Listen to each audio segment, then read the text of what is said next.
Hi everyone, I'm Jennifer. Welcome to Antiquing Adventures. On this channel, I share the fun, quirky, weird, and beautiful things I find in thrift stores and antique malls. Thanks for coming on this adventure with me.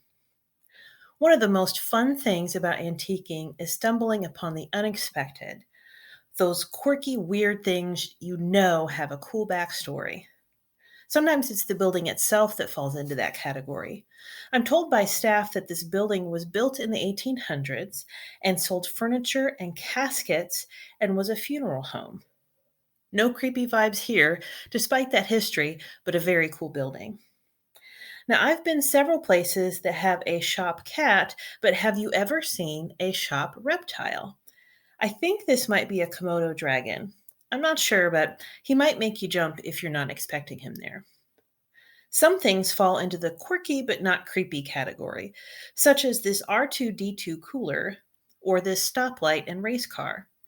Even this stuffed turkey isn't necessarily weird if you're into taxidermy. A little creepy was this store that had mannequins around every corner, even behind an old jail cell door. Definitely wouldn't want to be alone with them in the store at night. I found death hanging out in this store, and here they decided a casket was the perfect way to display a bunch of blankets. Then there's this thing. What's happening here? Is it an attempt at art? Maybe the product of a bad acid trip. I'm sure there's some kind of symbolism there with the doll faces. Speaking of doll parts, though, is it just me or are baby buggies full of doll parts a thing? And if it's a thing, why is it a thing? Now that I've seen this more than once, I'm disturbed. Of course, no antique store would be complete without a bunch of super creepy doll faces watching your every move. This one, well, again, with the whole death thing, that's some pretty creepy stuff. But I have never encountered the truly terrifying until I found this. Y'all, these move. Imagine coming around the corner and seeing these two. If you've regained your composure, you may have the same questions I do. Namely, why? For the love of God, why? In what universe was it absolutely necessary to animate these things?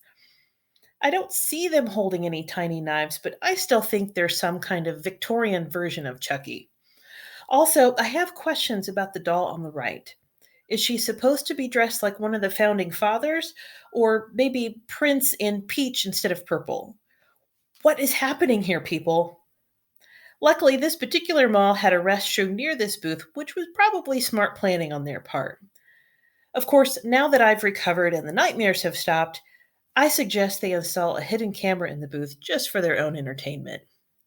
In the meantime, if you've run across anything equally terrifying in your own antiquing adventures, please comment below. Also, make sure to like, subscribe, and hit the notification bell so you never miss a video. See you on my next adventure!